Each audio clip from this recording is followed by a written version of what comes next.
چې جنت دې پر ما باندې احسان نه کوي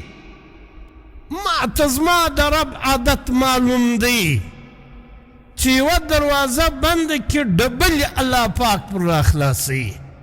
د مور په نس کې یوه دروازه وه د رزق چې د مور غېږ له رالی دوې دروازې سوې هغه یوه دروازه بنده سو چې د مور له غېږې را شیوه سو د مځکې لره چې دوې بندې سوې څلور دروازې پر راخلاص سوې او چې له دنیا څخه ولاړ سي آخرت لره دا څلور دروازې چې بندې سي الله پاک اته دروازې پر راخلاصوي د مؤمن په کار دی فرض دی چې د ده د اسبابو بجای توکل یې د الله پاک پر ذات باندې په هره سلسله کې د ظاهري اسبابو د اختیارولو بعد توکل او یقین دا بیا د الله جل جلاله پر ذات باندې نبی علیه الصلاة والسلام په یو روایت کې فرمایي چې الله پاک چې و ما ته د کومو احکامو حکم کړی هغه احکام ما تاسو ته در ورسول یکی یو شی مې هم نه دی پرېښی چې د کومو شیانو الله پاک حکم کړی و چې له دې څخه ځان منع کړي نو تاسې له هغه څخه ځان منع کړي او نبی علیه الصلاة والسلام وفرمایل چې جبرائیل امین زما په زړه کې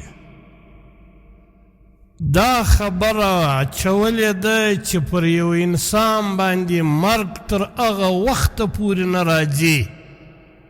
چې کوم رزق الله پاک د ده دپاره لیکلی چې تر څو پورې هغه نه یې وصول کړی پر ده باندې مرګ نه راځي چې کوم رزق الله پاک د ده دپاره لیکلی چې هغه ته نه یې وصول کړی که په دا رزق کې تاخیر رالی نبی علیه الصلاة والسلام فرمایي تاسې له الله پاک څخه په صحیح طریقه حاصل کړئ او صحیح طریقه له الله پاک څخه د رزق د حصول د عزت د حصول هغه د الله پاک اطاعت دی عیسی علیه الصلاة والسلام یو کول دی تاسې دا د کانې او د خوراک شیان سبا ته مه ږدئ دا د سبا ورځ چې پر تی باندې راځي دا له نوي رزق سره پر تی باندې راځي وایي عیسی علیه الصلاة والسلام فرمایي چې تی میږه ته وګورئ دا میږانو ته رزق څوک ورکوي رب یې ورکوي که نه ورکوي که ته وا د میږې نو څونه نستی څو رزق بي نو عیسی علیه الصلاة والسلام فرمایي چې تاسې مرغانو ته وګورئ دا مرغان ته رزق څوک ورکوي که ته دا وایاست چې مرغان وزر لري دا له خپلې ځالۍ له ګونسلې څخه والوځي نو عیسی علیه الصلاة والسلام فرمایي چې ته دا غټ غټ جانوران په ځنګل کې و دې ته وګورئ دا خو وزر هم نه لري ملازمت هم نه لري تجارت هم نه لري لیکن الله پاک و دوی ته رزق ورکوي پر دغه رب باندې تاسې هم توکل وکړه حضرت عمر رضی الله تعالی عنه یو کول دی دی فرمایي چې زه د دې خبرې پروا نه ساتم چې پر ما باندې دا ورځ چې راځي په ښه حالت کې راځي په زما په پسندیده حالت کې راځي او که زما په ناخوښه او ناپسنده حالت کې راځي ولی حضرت عمر رضی الله تعالی عنه فرمایي کم شی چې زما خوښ وي په هغه کې به خیر نه وي زما، او کم شی چې زما ناخوښه وي په هغه کې به زما خیر وي. د حضرت عمر رضی الله تعالی عنه یو قول دی، دی به کله کله بیا دا ویل چې جنت پر ما احسان نه اچوي، زما د رب عادت ماته معلوم دی چې د رزق یوه دروازه بنده سي ډبله پر راخلاصوي.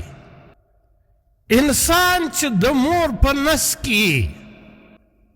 نو د رزق یوه دروازه ده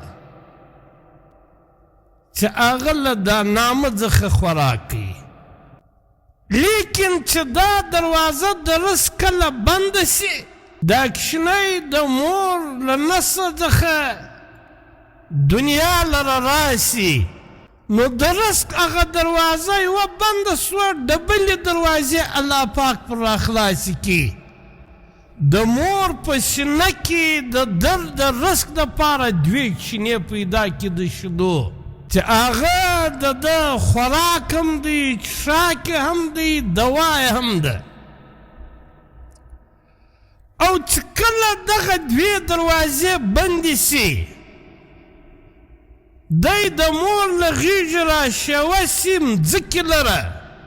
او دا دوې دروازې بندې سي، الله پاک د رزق څلور دروازې پر راخلاصې کړي. ډبلې سوې که نه سوې؟ د سبزۍ دروازه ده د رزق، د فروټو دروازه ده، د غوښو، د شیدو. او کله چې انسان له دې دنیا څخه ولاړ سي، دا څلور دروازې چې د رزق بندې سي، الله پاک د جنت 8 دروازې پر راخلاصې کړي. په دنیا کې د رزق 4 دروازې وي او د جنت 8 دروازې پر راخلاصې. نو حضرت عمر رضی الله تعالی عنه به فرمایل چې جنت پر ما باندې احسان نه کوي، ما ته زما د رب عادت معلوم دی چې یوه دروازه بنده کې ډبلې الله پاک پر راخلاصوي. د مور په نس کې یوه دروازه وه د رزق، چې د مور غېږ له رالی دوې دروازې سوې، هغه یوه دروازه بنده سو. چې د مور له غېږې راشوه سو، د مور په غېږ کې دوې دروازې وې د رزق، چې د مور له غېږې راشوه سو مځکې لره، چې دوې بندې سوې، 4 دروازې پر راخلاص سوې. او چې له دنیا څخه ولاړ سي آخرت لره، دا 4 دروازې چې بندې سي، الله پاک 8 دروازې پر راخلاصوي. نو حضرت عمر رضی الله تعالی عنه به فرمایل چې زما پر خپل رب باندې دا یقین دی که جنت دغه 8 دروازې پر ما باندې بندې کې، زما رب به پر ما باندې 14 دروازې راخلاصوي. پر دغه رب باندې توکل، یقین. نن چې موږ په کاروبار کې دوکې کوو، موږ په کاروبار کې دروغ وایو، موږ چې په کاروبار کې خیانت کوو، موږ چې په دفترو کې رشوت اخلو، او د رزق د زیاتېدو محنت کوو، کوشش کوو، موږ د دې آرامو طریقو بجای ولې پر دا خپل رب یقین نه کوو؟